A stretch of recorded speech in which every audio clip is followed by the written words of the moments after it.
rests.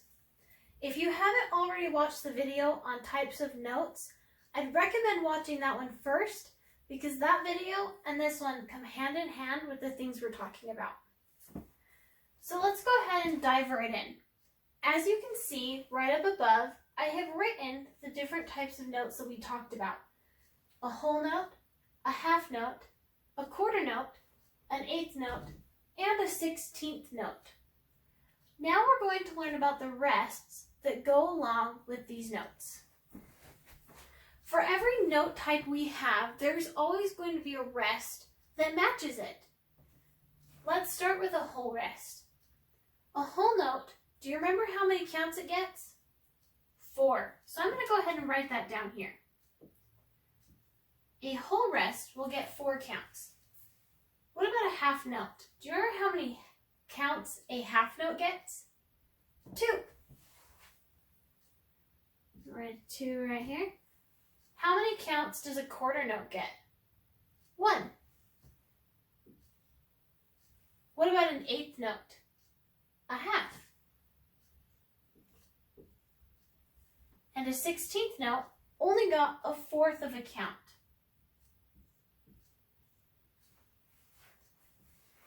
Let's go back to a whole note. This is what a whole rest looks like.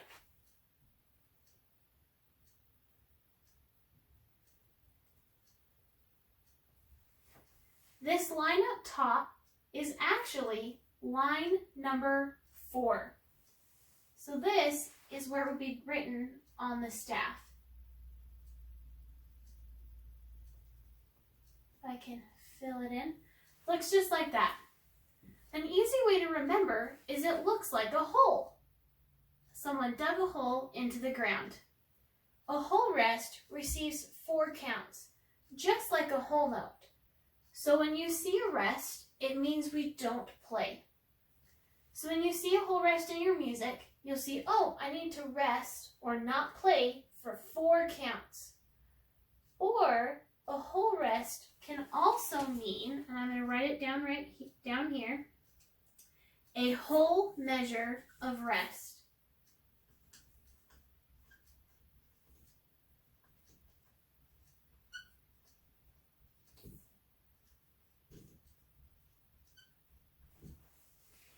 A whole measure of rest just means that in that entire measure, we're not going to play.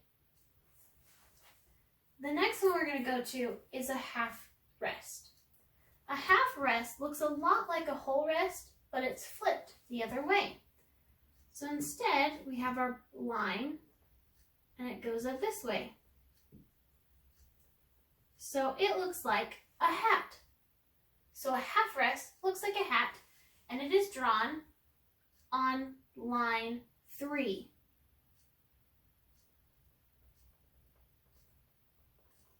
Like that.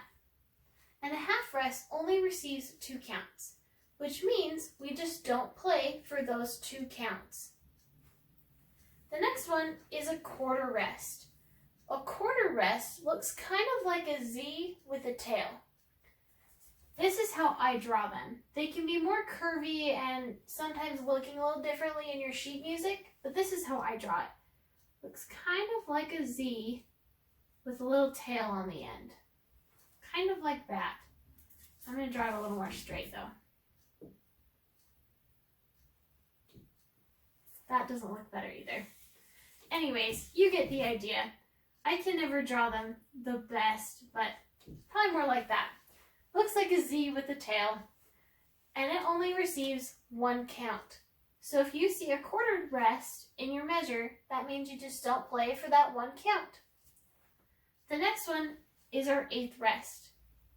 This one looks like a 7, little curvy with an angle and a little nose. Sometimes people have told me it looks like a little reindeer with a little Rudolph nose on top, but just a curvy 7 will work.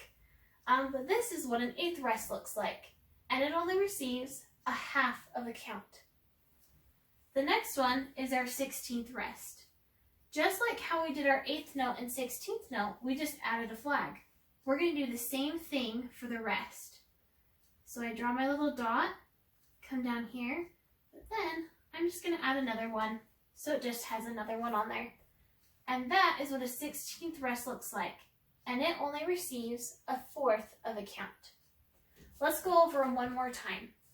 We have a whole rest which receives 4 counts. It means we're not going to play for those next 4 beats. Or it just means a whole measure of rest. So that entire measure, we're just not going to play. The next one we have was our our half rest. Our half rest receives 2 counts. So that means for those 2 counts, we're not going to play. A quarter rest means we get 1 count of rest. And it's drawn on the staff, just kind of in between all of the lines. None of our rests go outside of the staff. They all stay on the staff. So, kind of like that. And it receives 1 count. So remember, we don't play for that 1 count. Our 8th rest receives a half of a count. So for that half of a count, we don't play. And it's put on the staff on about space 3 and comes down like that. And then our 16th rest is placed in the same position on the staff, but it only receives a fourth of a count. So for that fourth of a count, we don't play. And it's placed right there. Those are the types of rests that we are going to go over for now. There are more that can occur as they go further this way and have a shorter value, but these are the main rests that you will see and that are very important to understand at the very beginning. If you have any questions, comment below and I'm happy to explain things differently or elaborate in other ways that may help you understand it better. Check out the other videos we have on the page and don't forget to like and subscribe. We'll see you in the next video.